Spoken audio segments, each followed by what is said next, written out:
All right, everyone, we'll go ahead and get started. So my name is Jeremy Fairbank, and we're going to talk about RxJS observables. So thank you all for coming out tonight. Got to enjoy the lovely Atlanta traffic, which I don't get to enjoy so much up in little Athens, Tennessee. So it's a pleasure getting through that. But I'm excited to be here tonight with you all and share on RxJS. So if you're interested in following me, I'm El Papapollo on Twitter and J Fairbank on GitHub. So very briefly about me, I work for TestDouble as a remote software developer and consultant, and we believe that software is broken and we're here to fix it. So our mission is to improve how the world builds software, and we like to do that by not only working alongside your team to get stuff done, but also to help your team improve and grow.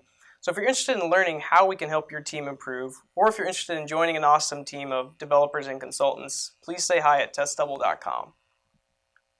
So I want to start off by talking about asynchronous code in JavaScript. And really I'd like to just sort of set the stage for where we've come from to better understand why observables could be useful for us. So in JavaScript we have a lot of asynchronous patterns. And probably the most well-known is the callback. So I like to think of a callback as sort of a token, where I have some sort of asynchronous API. It's going to perform some action for me in the background, and eventually it'll complete. But I need to make progress at some point, so what I can do is I can give it this token, and eventually it'll sort of cache in that token for me so I can keep making progress. So concretely, we would have some code like this maybe, where I could fetch a user by an ID, and then I could provide it some sort of callback that either has an error or I successfully retrieve the user. And so this is a very useful pattern. Callbacks are great. I'm not here to bash on them per se, but we know that some issues can actually arise when we begin to depend upon using lots and lots of callbacks. So one of the problems is we kind of incur this token debt, so to speak, where once one part of our code is asynchronous, a lot of the other parts of our code need to become asynchronous. And if we follow this pattern, we eventually have this buildup of tokens or nested callbacks. And then that fleshes out into some really complex code like this, where I'm going to fetch a customer name for an order, which I got to fetch the order first, give that a callback, then fetch a customer, give that a callback. And this just leads to a lot of debt where this code becomes unreadable, unmaintainable, and becomes the aptly called callback hill. So we have this problem. We have all these nested callbacks. It's going to be harder to refactor this and harder to maintain this code. Another problem is the way we have to deal with errors with this kind of node style of checking for errors. We have to do that in multiple places, and that becomes a lot cumbersome as well. And so this doesn't scale well when we have to do lots of asynchronous actions one after the other. So what if we were to reverse that relationship? Instead of giving a token, what if we received a token instead? And the idea is that this asynchronous API would give me some sort of token, and then I, as the consumer, can cache in that token later when that value, that whatever this API is producing, is fulfilled. And so that's what we know and love, or possibly hate, as the promise. So the promise token flips that relationship, where the API gives me back this token that we call a promise, and we can handle resolution by attaching all these then callbacks. So what we get out of this is we get more readable code, and we flatten out that deeply nested callback structure. So now it's just one callback after another with the then method. But even this we can run into particular issues, where again, as one piece of our code is asynchronous, necessarily everything else becomes asynchronous. So then we have this long chain of then callbacks. And more importantly, we're going to find that sometimes that's hiding away important business logic because we have just this sort of noise of then callbacks, and so that ratio of signal to noise is getting really low. Another problem with promises is that we have this problem of swallowing errors. So if there's an error thrown, those can silently fail if we're dealing with promises and if we're not explicitly catching them. And thankfully, most modern browsers now and Node are actually showing warnings that if you have an error and you're not catching it, it at least lets you know. But we still have to do our due diligence to explicitly handle these errors. So that's where we bring in the catch callback, for example, with a promise, where I can catch an error. And what I get out of this is that I've sort of flattened out. I don't have to check an error at every level. Now it can kind of bubble up, and I can just catch whatever error might occur as I go along. But ultimately, I would contend that we're still getting there in some ways. So promises and callbacks, they have their useful purposes and they're great tools, but sometimes in certain situations, they're not going to really scale well enough for us. So I would say we have sort of a wish list for maybe a different or better pattern that we could apply in certain situations, where we could have sort of more readable and maintainable asynchronous code that's going to scale a lot better for us in more complex applications. We could maybe have better error handling. We saw some of the problems with callbacks and even with promises swallowing errors. And maybe even the syntax can be more declarative and versatile for us, where we're not hiding so much business logic behind then callbacks. And it'd be even nice if this pattern could apply to, say, events like DOM events, streams, and even HTTP requests for us. So, no surprise, RxJS is that answer. So RxJS, if you've not heard of it, it's a part of the reactive extensions, which is this reactive programming paradigm that's available in lots of different programming languages. So RxJS is the implementation of that for JavaScript. So probably the biggest thing that comes with RxJS is this data type called an observable. So observable is essentially a special data type for subscribing to a sequence of values that can actually come asynchronously or even synchronously in certain situations. But let's dive into RxJS and start looking at these observables, and we'll look at lots of different use cases and some of its API to get a feel for it. So I like to start off thinking about observables by starting off with arrays, actually. So when you think of an array, we think of just a list of data, but we can think of it as a sequence of values. But the sequence is in space. We have all these values up front in memory. And so we have them all there, we can iterate through them, and we can treat it as this sequence of values. We can compare that to an observable and think of it in terms of that sequence metaphor as well. But instead of it being a sequence in space like an array where every value is available up front, instead it's a sequence in time. So I access the values as time ticks along in my application. These values are just getting pushed down to me asynchronously. So observables are also reactive. I've hinted that with the reactive extensions. It's this reactive programming model where we want to model reaction to events as they come down the pipeline. And so I can observe changes, I can do useful work on this data that's coming down. And that's kind of what's happening with an observable. It's a sequence of values and I'm going to react to them to do useful work with the data. So let's start looking at some code and see how we can use RxJS. So, very basic example, what I'm going to do here first is I'm going to import the observable class. I'm using ES 2015 module syntax here, and I'm using the RxJS package, which you can install from npm. So I'm going to import this observable class, and then I can create a very basic observable like this. So I'm going to call observable.of, and it takes a variable number of values. So I'm literally giving it 1, 2, 3 here, and it's going to create an observable that contains those 3 values for me. I'm going to call that source. So I get back an observable called source.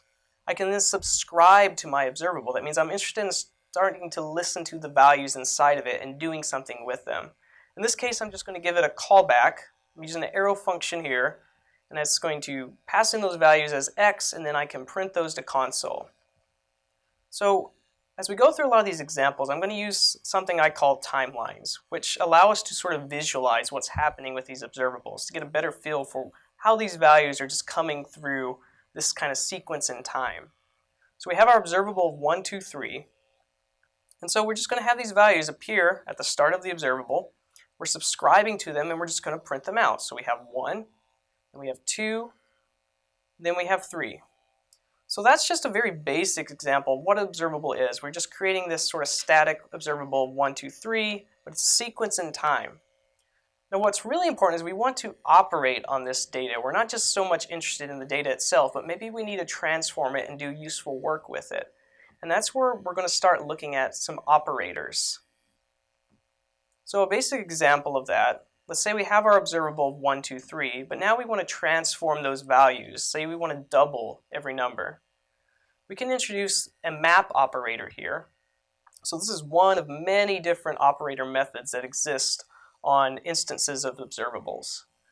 But map, what I can do with it, if it's similar to the JavaScript array map method, I can give it a callback, In this case, I'm giving a callback where n is transforming to n times 2. And what it's going to do is it's going to take every value in the observable, pass it in to that callback, produce a new value where it's n times 2, and now my observable is going to contain those new values that have been doubled.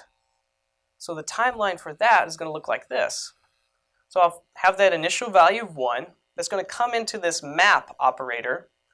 I'm going to take that in, pass it to n times 2. That's going to give me 2 now. So now the observable contains 2. I just transform 1 to 2. That's what then gets passed along to my subscribe where I can print it to the console. Next I'll have 2. That was the original 2. We have 1, 2, 3. That gets passed into map. We double that. That becomes 4. And that's what gets passed along. And as you might guess, for 3, we pass that into map. We double it. We get 6. And we pass that along to subscribe. So we're just starting to transform this data. And we'll see a use case for that here in a little bit. But we're just going to keep building up for some of these operators that are available in RxJS. Now, a nice benefit of these operators on observables is that not only can we transform data, but we can do it in a way called lazy transformation. And this idea is we only want to do as much work as we really need to. And that's going to give us better performance, even when we say compare this to iterating over values in an array. So let's create a more complex observable here. I'm going to use the range method here. And as its name suggests, I'm going to create a range of numbers. So I give it a starting number of 1 and an ending number of 100. It's going to be an inclusive range. And it's going to give me an observable of numbers from 1 to 100. So again, I'm going to map. I'm going to provide it a function to double every number. And let's say I want to filter. So what filter this operator does is it'll pass every value into this function that I provide it. In this case, I'm going to say, is n greater than 4? If the value returns true, if it's greater than 4, then I'm going to keep it in the observable. If it's not greater than 4, it's false, then I'm going to drop it, and I'm not going to keep passing it on down the observable. This take operator is going to allow me to limit how many values I ultimately want to get out of my observable. So we have an observable of 100 numbers, but I'm telling it here I only want 2 of those numbers after I've transformed them, I've doubled them, and I've filtered out those numbers that are greater than 4. So the timeline on this, we'll have these 4 different operations. We'll get 1 again. We're going to map that because it hits map first. That's n times 2, and that gives me 2. Now here's where it's going to be different from an array where we have a map and filter methods. If I were to map and filter over an array, I would have to iterate through the whole entire array. I'd have to go through all 100 numbers to first map them, and then I'd have to go through it all over again to filter them. The benefit of doing this with an observable, though, is that this is a lazy transformation. I'm not going to iterate because I may not know what values are available up front. Remember, this is a sequence in time. So instead of iterating through all of the numbers in the observable, mapping them, I'm just going to pass 2 now on to filter. So I'm just going to combine these operations together, essentially. So I'm going to filter. It comes to filter. 2 is not greater than 4, so I'm going to drop that value, and nothing gets passed on down.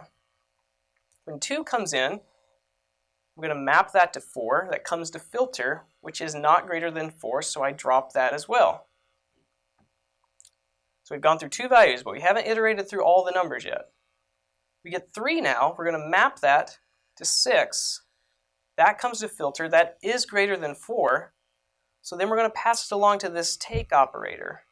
Recall this take operator, we're going to limit how many values we want out, so we're going to let it go through, and it's going to go on to subscribe. But notice now we're going to decrement how many values we're going to allow through. So now we're saying take only 1 more number.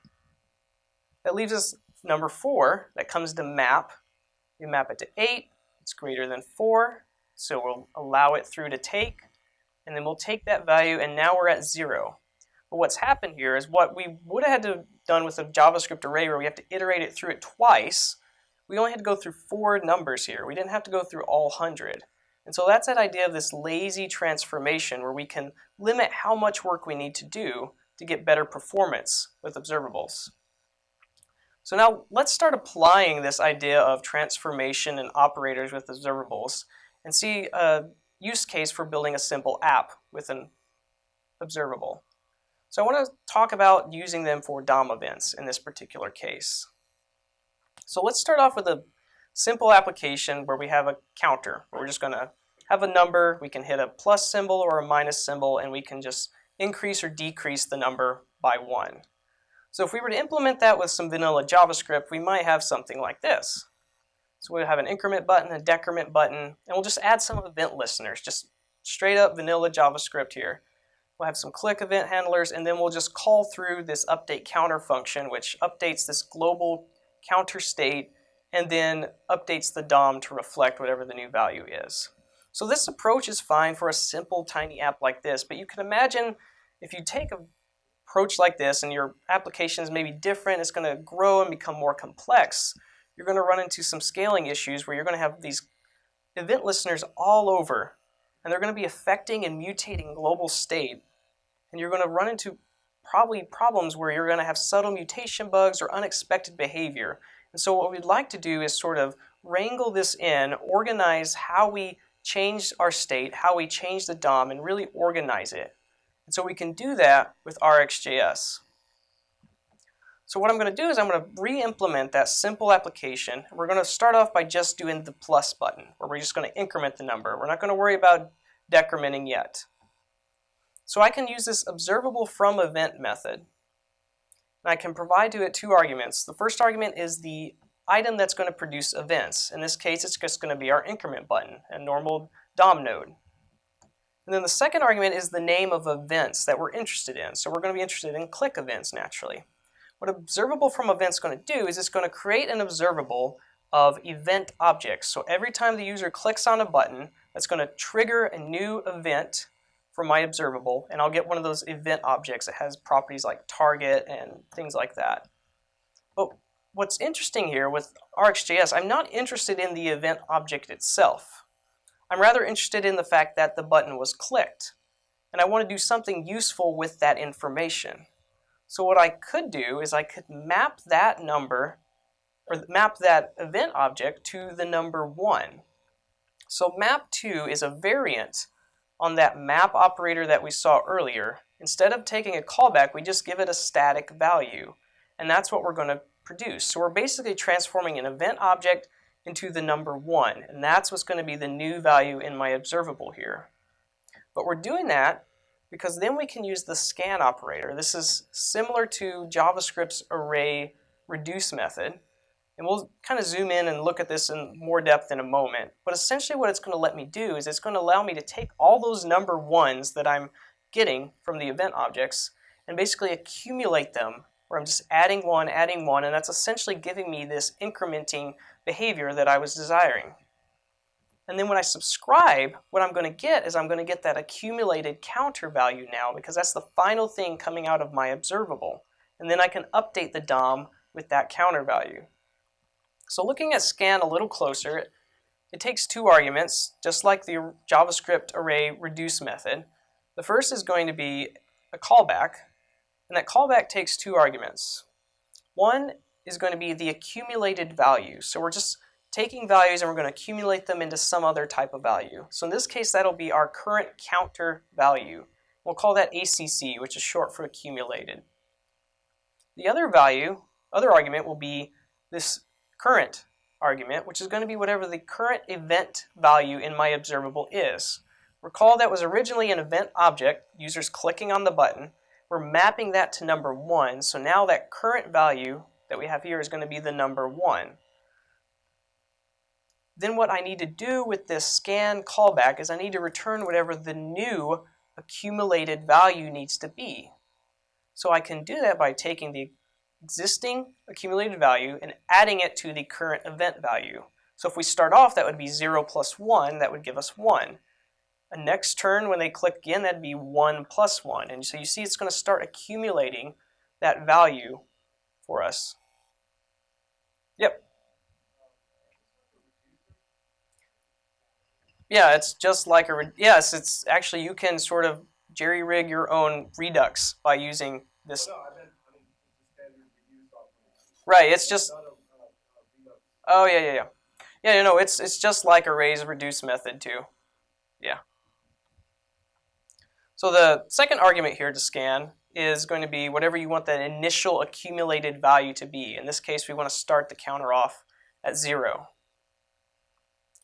So now the timeline for this, to see how this is all coming together, when a user clicks, that produces that event object. We don't want the event object, we're just interested in the fact that they clicked. So we're going to transform that event object into the number 1 with map2. That gets passed on to scan, where the current accumulated value is 0.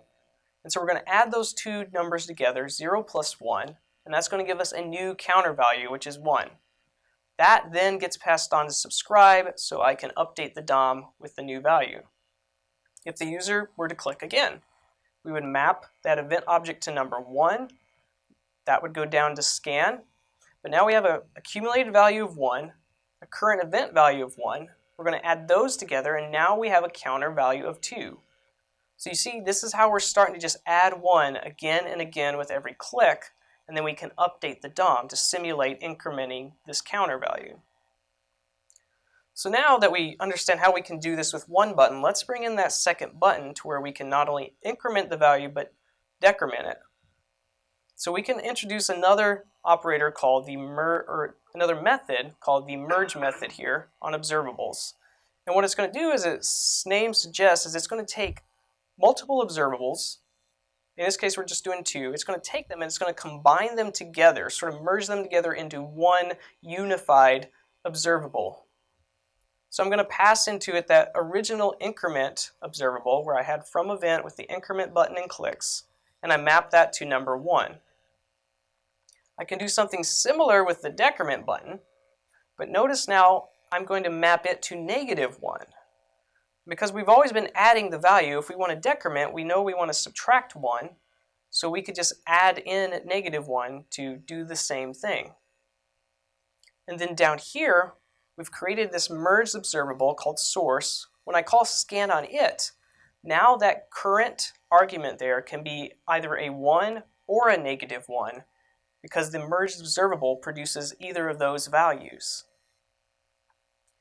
So timeline on this one looked like this.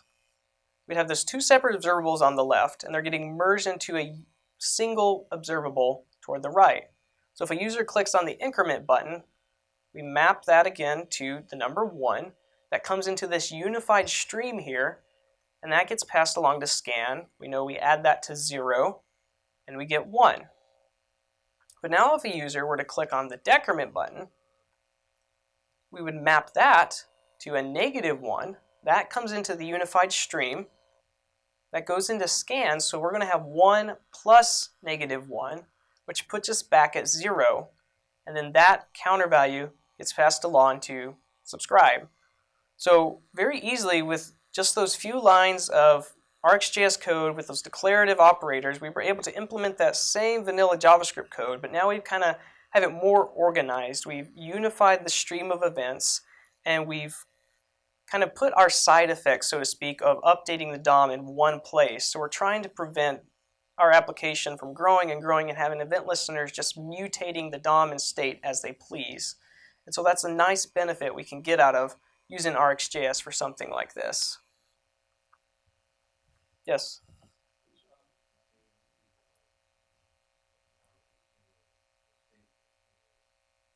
Which object? It would be something held internally within the RxJS observable. Yes, so the second argument that you pass in, that's the initial value, because you have to tell it, here's what I want you to start off with. Exactly. On the first one, yes.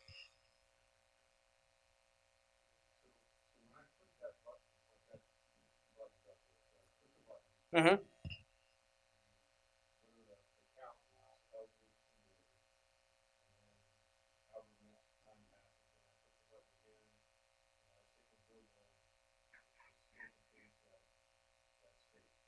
Correct. Yeah, so you're essentially letting it kind of do your state management for you, kind of similar to Redux.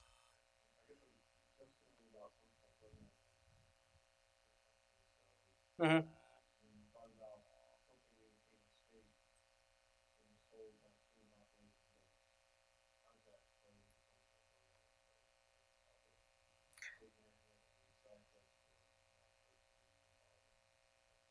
Right, so if we're talking about functional programming, we want to minimize those side effects, and really we're giving up the side effects mostly to the runtime of RxJS. So our scan function here, if we go back to that, there it is, scan down on the bottom.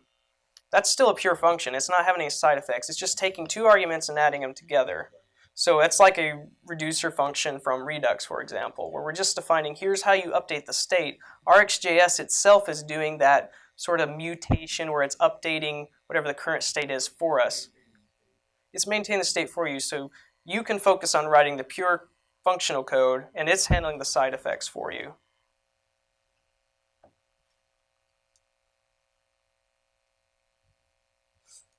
So we see now we can use that for DOM events. We can kind of wrangle that code in and make it a lot cleaner with a lot of these declarative operators. Another thing we can actually start using RxJS for, and this will be definitely relevant as you're thinking about maybe dealing with Angular 2, which depends a lot on RxJS for some of its asynchronous stuff, is making these HTTP requests with observables. So to kind of make the case for it and understand how we could sort of use this, let's look again at promises and just think for a moment, how do we use promises for these requests? If I had a fetch orders function that returns a promise, to get the data out, I attach a then callback. So I would get an array of orders, and then I could just loop through them and print them out. Well, assuming fetch orders instead return an observable, I can actually make a really easy switch here. I can just swap out then with subscribe in this particular instance, because it's essentially kind of doing the same thing. So assuming fetch orders returned an observable, I subscribe to it, and I get that same array of orders that I can loop over and print. But a good question is, why would I want to use observables for this type of request? I mean, they make sense for streams of data, whether that's events or maybe WebSockets, which we'll see in a moment, but why would I want to use it for these one-off requests that promises seem well suited for? Well, let's look at a few reasons why it might still be useful. So let's say we have this promise version of the code. We fetch the orders. We're going to have a ton of then callbacks here. And say in this first one, we loop through every order. We're going to call the filter method on the array of orders. So we have an array of orders, and the filter method allows us to filter out certain items. We only want orders that have a customer name of Tucker. And then let's say we want to attach another then callback, and we want to grab the orders, map over every order to grab the order ID. And then finally, we'll have this array of order IDs, and we'll just loop over those and print them out. But what's happening here is the important business logic that we're doing here, where we're filtering the orders, we're mapping them to order ID, and then we're looping over those order IDs. That's all hidden underneath these then callbacks. And so that's kind of that signal to noise ratio that's really low here. And that's why having tons of these then callbacks can make our code actually a little less readable. So we can actually make this cleaner and more declarative with an observable. So instead, let's say it returns, now fetch orders returns an observable. What I can do is I can introduce an operator here called merge all, which we'll look at it a little more depth in a bit, but essentially what it's going to do, this fetch orders is going to return an observable of an array. So it has one item in it, which is just an array. What merge all will do is it'll take that inner array and it'll sort of flatten it out, so to speak, and take each individual item from the array and make that now values within inside the observable. So it's going to sort of pop them off. And what that allows me to do is, as it pops off every individual order, I can now use these native operators that the observable provides to me. This isn't something I can do with a promise. So I can just call filter directly and then filter every order. I can call map directly and map each order to its ID. And then when I subscribe, I'm going to get each ID that I can print out. So the idea is here I've really pulled out this important business logic of filter, map, and looping right out to the forefront because of these great transforming operators that observables offer to me. And I can't do that with a promise. Another nice thing we can get out of observables is dealing with cancellation. So let's say we were to try something like this with a promise. We're going to fetch orders. Maybe we're on our users are on a single page application. And let's say they click on a link to switch pages. And so we want to cancel this request because it's still trying to fetch the orders. Well, as it turns out, we can't do something like this, promise.cancel, at least not with a native promise, because that just doesn't exist. So we're stuck with having this outbound network request going on even if we're changing pages in a single page application, and we're just wasting resources doing that. With an observable, we can actually cancel. So when I subscribe to an observable, I get back something called a subscription. And this subscription object that I get back has an unsubscribe method. So what the unsubscribe method does, it not only unsubscribes from the values coming down from the observable, says I'm not interested in listening anymore, but it also cancels any outbound HTTP requests that we might have. So then we can sort of close up those resources and prevent leaving these network requests open if a user says, for example, changes page in our single page application. So another thing we get out of observables versus promises is that they're also lazy. And this is a little different from that lazy transformation we saw earlier. So if we have promises, and let's say we fetch the orders 3 times, we're going to get 3 promises back, but every time I fetch, I'm doing an immediate HTTP request, and I can get the values with the promises. So that's immediate. Well, as it turns out, when I create an observable, let's say fetch orders returns an observable, I call it 3 times, this is actually a lazy operation. It's not going to actually make the HTTP request for me at this point. It's not until I subscribe that it's actually going to issue that HTTP request on my behalf. And what that means then is that actually I can reduce the amount of resources I'm using here. When I create that observable, it's essentially like a pure shareable value. I only have to create it once, but then I can subscribe to it multiple times anytime I might want to issue a new request.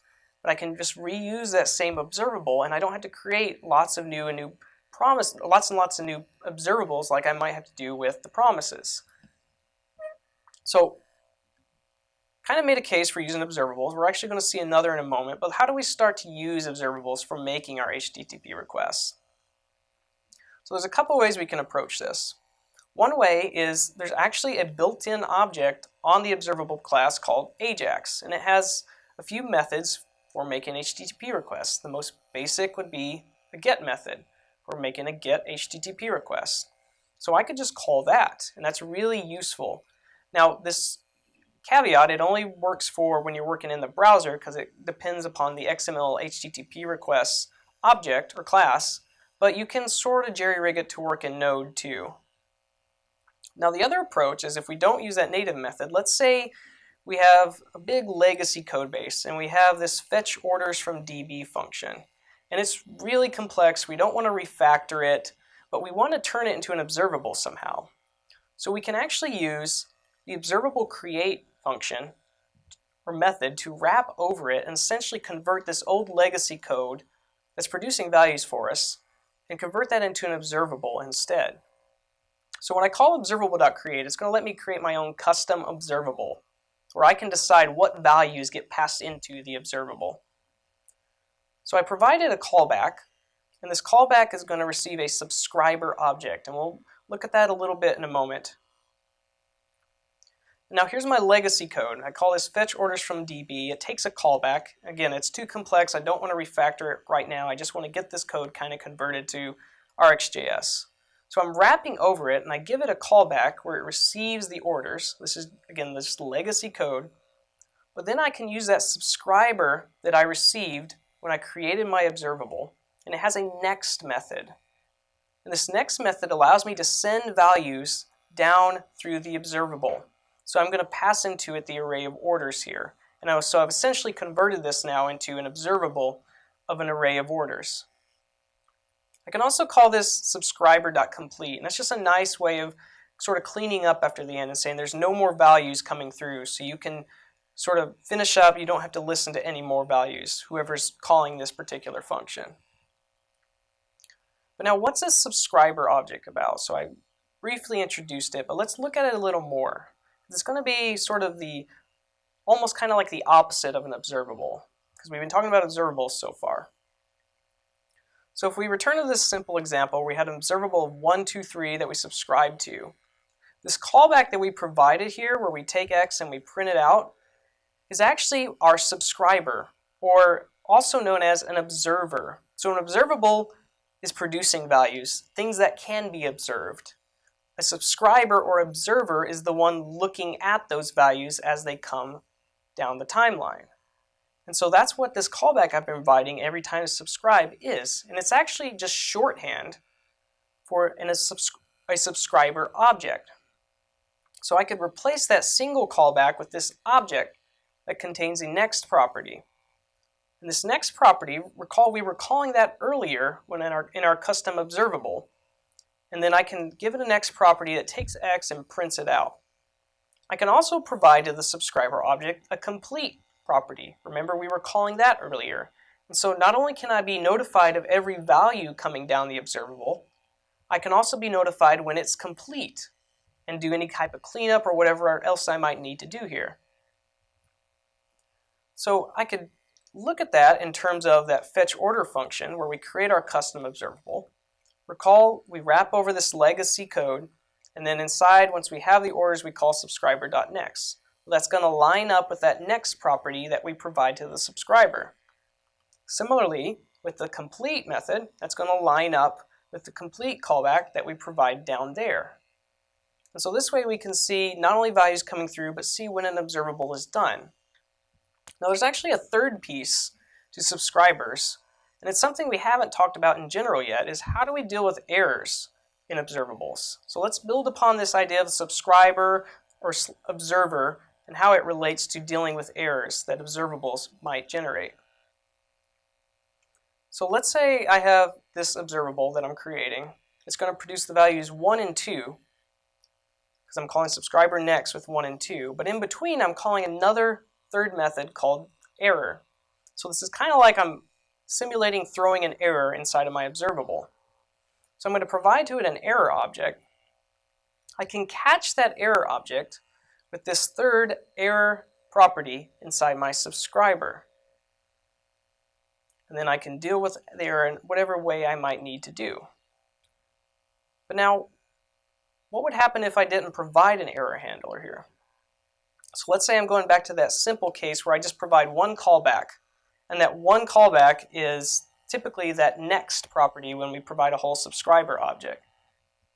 Well, first off, what would happen if this was a promise?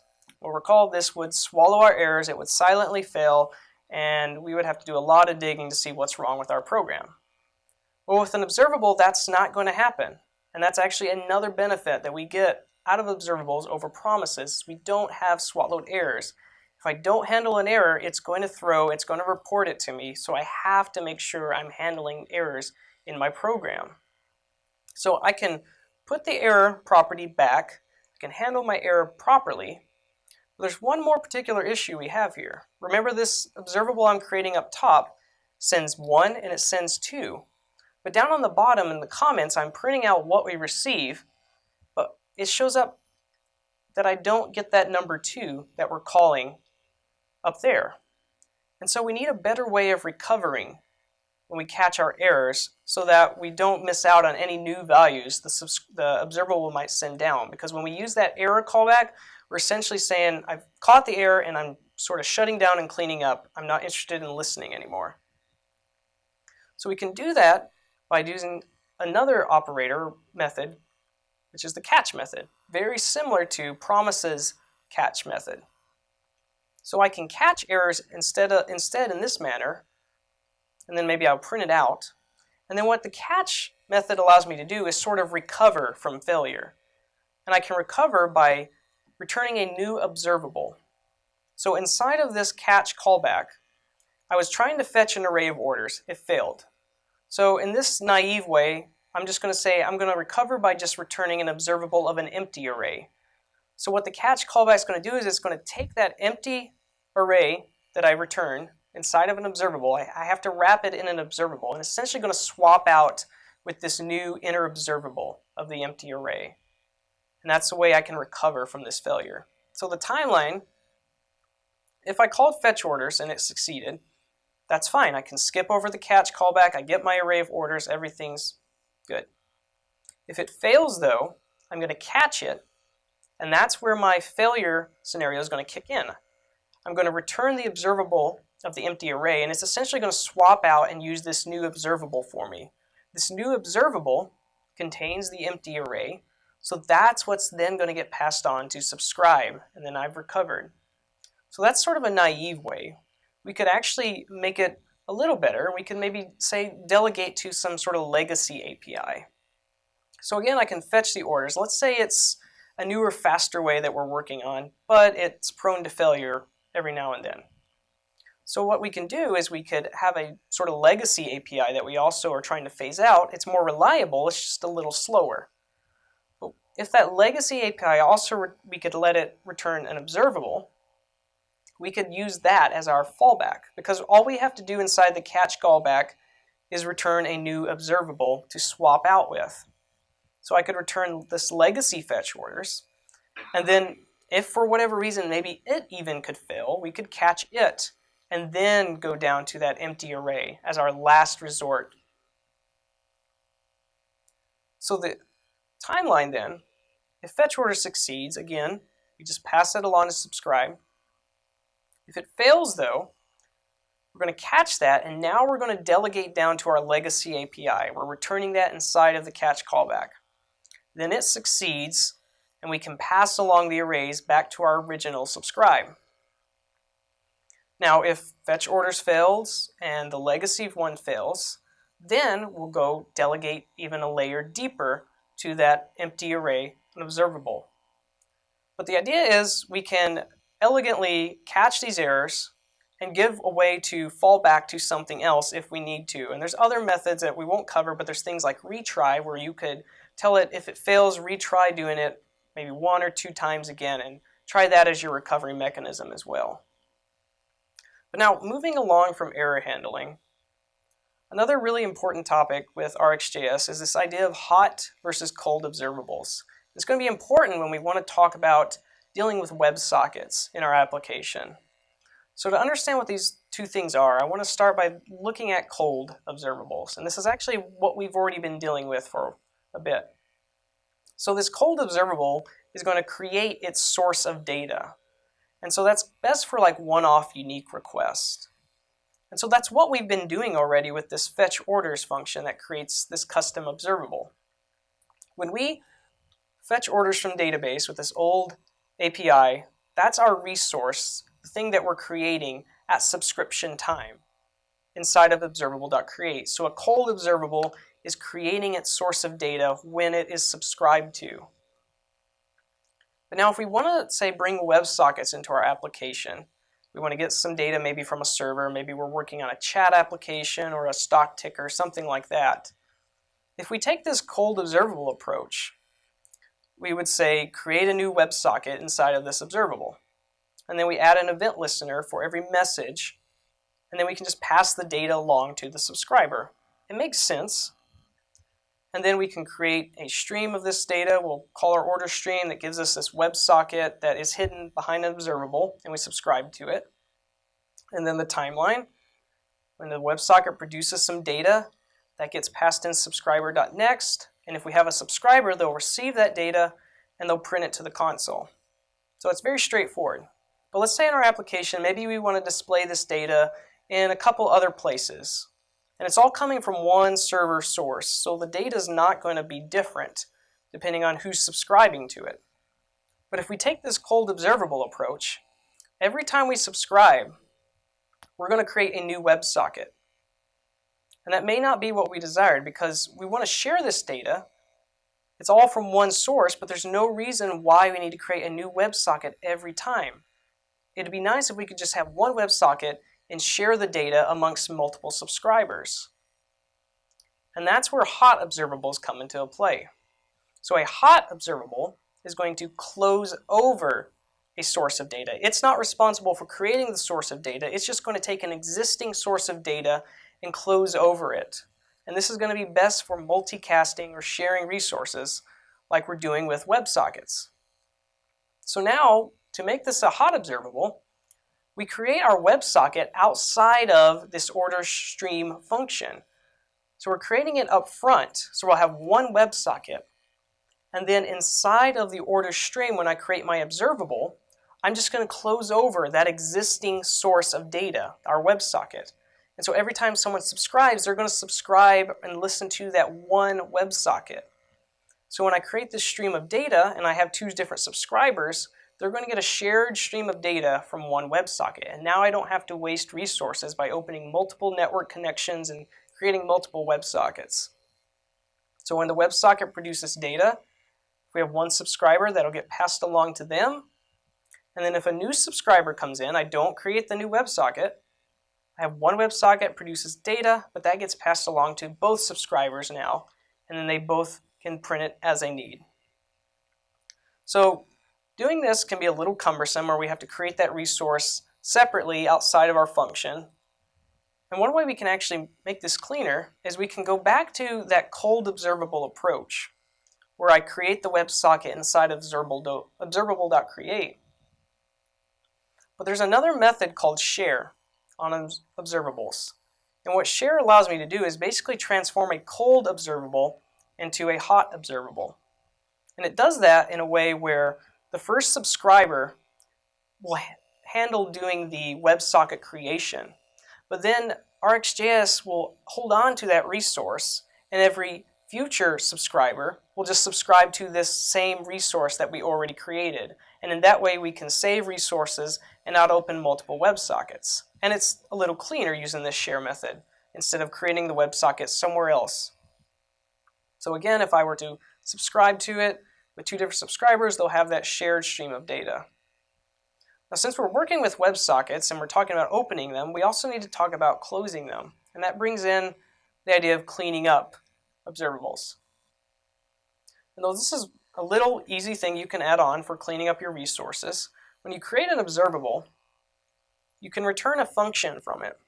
And this function that you return will be called when all of the subscriptions unsubscribe. So for example, if you're in a single page application and you change pages, you would want all your subscribers to unsubscribe, and then that'll make sure it calls this callback. But what this callback can do is we can say close the WebSocket in this instance.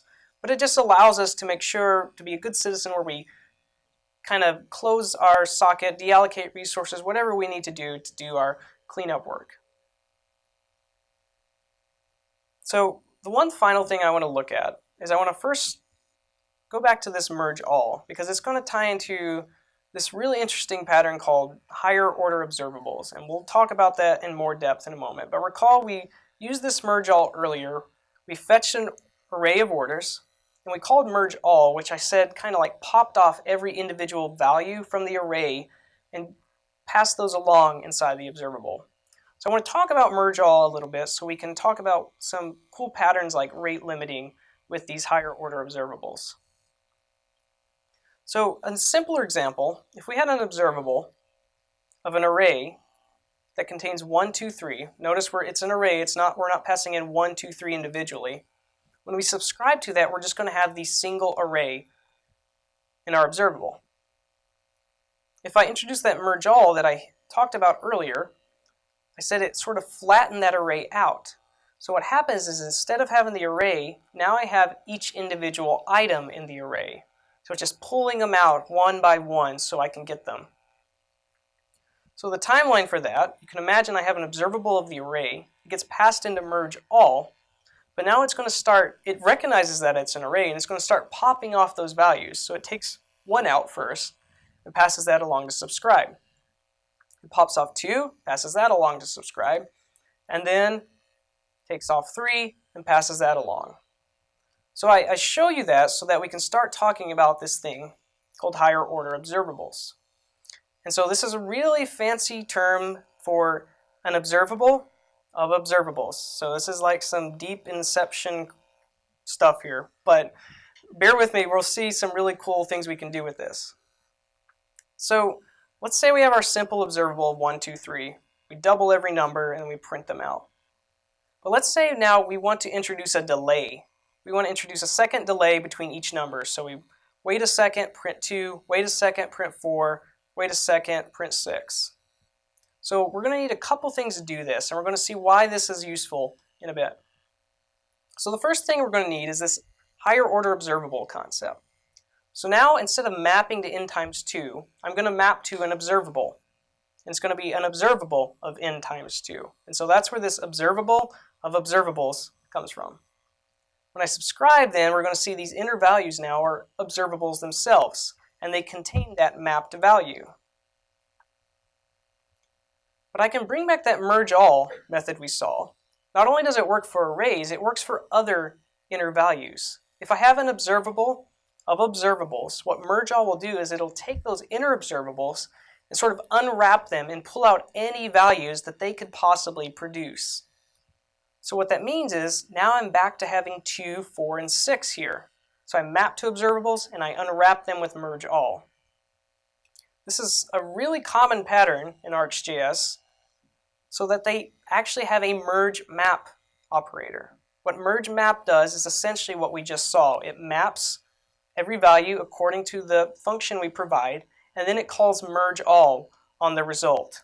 So that essentially we get the same thing, the 2, 4, 6. It seems a little convoluted, but we'll see why that's important. Now if we look at the timeline for it, if we have 1, we call merge map, what essentially it's doing is it's going to create that new inner observable of n times 2, so we have observable of 2, and it's going to subscribe to that inner observable. So it's an observable subscribing to an observable. Once that inner observable provides its value, that outer observable is going to pull that value out and then pass it along to its subscribe. So that's how it's essentially doing this unwrapping process. It's just subscribing to the inner observables on your behalf. So I said there's 2 pieces to introducing this delay. That's the first piece. The second piece is just using a delay function. So if I create an observable of, say, the number 1, I can use this delay operator. And what the delay operator does is it introduces a delay before all of the possible values in the observable are passed along. So it's going to introduce a second delay here. So when I subscribe to it, I'm going to have to wait 1 second before I get that number 1. So I can combine these 2 concepts, an observable and a delay, to sort of start working toward this delay we want between each number. So if I had observable of n times 2, I could delay that as well. It's just an observable. So I have an observable of observables that are delayed, and I'm merging all because I'm using merge map. But if I try this out, I wait 1 second, and then I get all values at once. So what's going on there? Well, the problem is we're actually getting a nice performance benefit out of RxJS that's actually creating a bug for us, and that's coming from a concurrency level. So RxJS tries to do things concurrently for you to give you better performance. So when I call merge map and I get 1 here, what it's doing is it's going to put that value off on the event loop because we're delaying this inner observable. But it's going to say, okay, that's on the event loop. There's no reason why I can't take in the other values and put them on the event loop. And it's just doing this concurrently for you for performance reasons. But because they all get put on the event loop relatively at the same time, they're all waiting a second at the same time, which means after that second over, they're all available. And so that was the bug we were dealing with here. So we can fix that by introducing a second argument here, which allows us to set the concurrency level. So if I set it to 1, what that means is only allow one thing at a time, I can get my second delay between each value. And not to be outdone, RxJS has another operator that does that for you called Concat map, which is essentially merge map with the concurrency set to 1. So what's happening is when I get a value, Concat map's going to subscribe to it, but it's going to wait for it to complete before it allows another value to come through, because the concurrency is set to 1. We can't let them all be at the same time. All of that to say, we can use this to basically implement rate limiting. So if we're dealing with an API call, and say the API rate limits us, and if we go too fast, it's going to send error response codes to us, we can avoid those error codes by rate limiting up front on ourselves. So we can apply what we just did with that simple example to implement rate limiting. So I can take an observable 1, 2, 3 and say that's some order IDs. And let's say I want to fetch each order individually. I want to rate limit it, and then I want to kind of bring them all back together into an array of orders at the end. Well, I know how to create an observable observables, so I could create an observable Ajax get call to give me an Ajax request, and then I can delay that. And so what I'm essentially doing, because I'm using Concat map here, is I'm introducing a second delay between each HTTP request, and I'm rate limiting myself and avoiding those error response codes.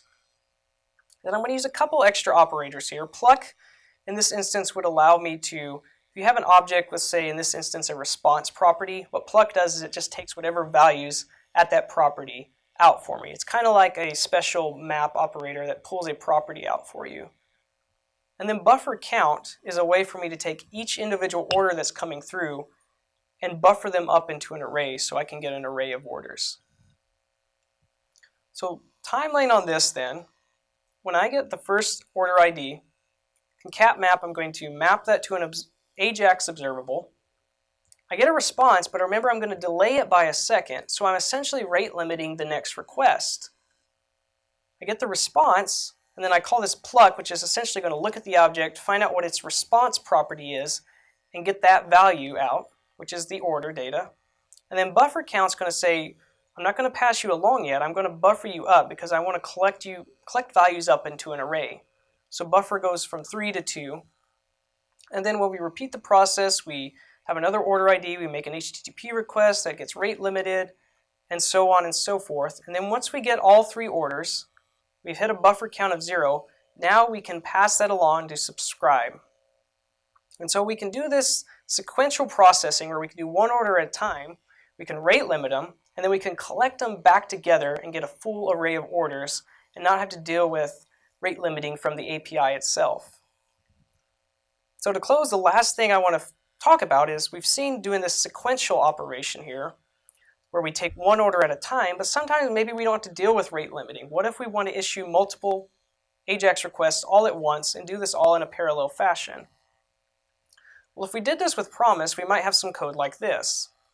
Let's say we call fetch order 3 times, it returns a promise.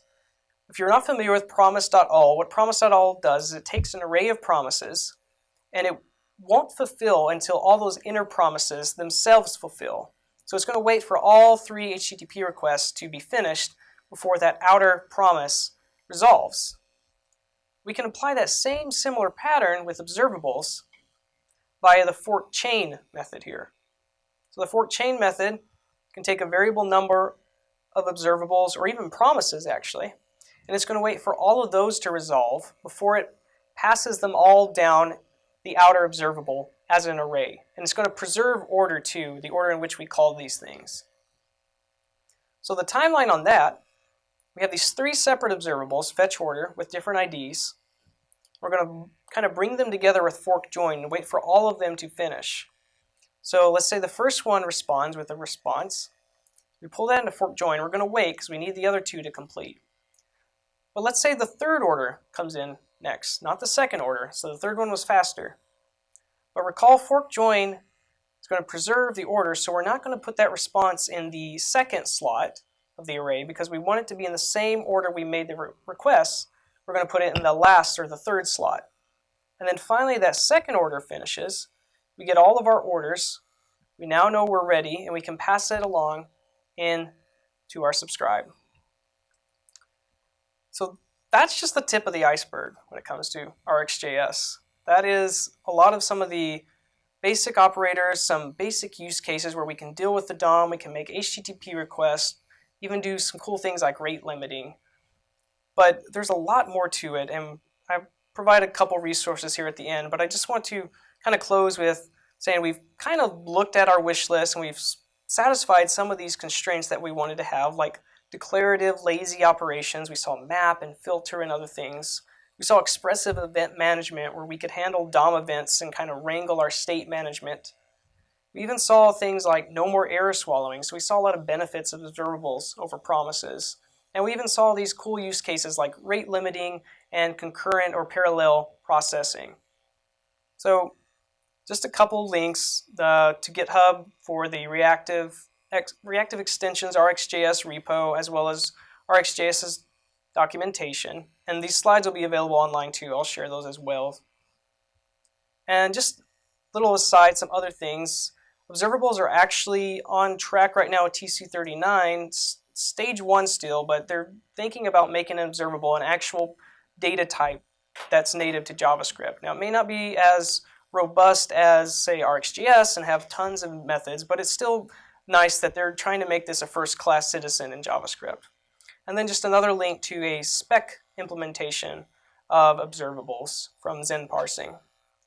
So thank you all so much for your attention. I hope you were able to learn a little bit about RxJS. There's a link to the slides from tonight. Thank you so much.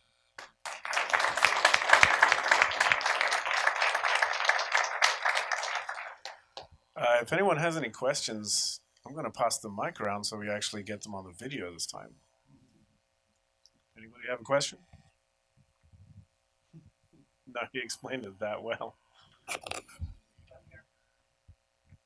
Hey, so do you know if the take, like, so take until, take while, and the take, do you know if on a per, do those unsubscribe all subscribers that happen after the take has been applied to the chain? Like after it's done, so like say I create this source, the source has the take as the final method, and then I pass the source around and I have like 6 different, functions all subscribe to that one source. So they're all, I mean, whatever, for the example, they're getting the same stuff. Now, when that take is fulfilled, are they all unsubscribed? That's what I'm asking. Do you know that?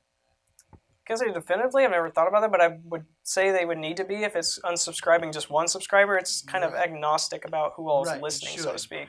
Right. Okay. Cool. Yeah. Okay. All right. Who else? Anybody else? Is anybody afraid of microphones but actually has a question? Just want to yell it?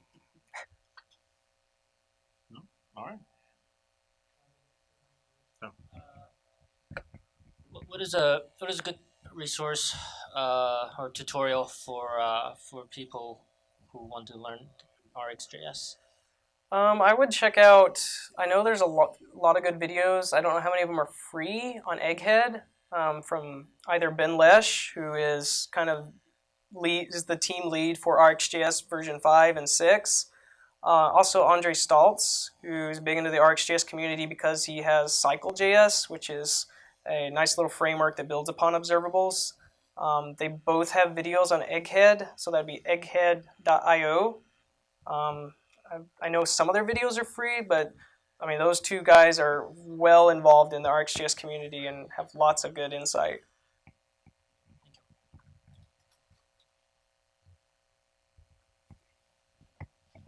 All right, well, thank you so much. Appreciate it. Yep.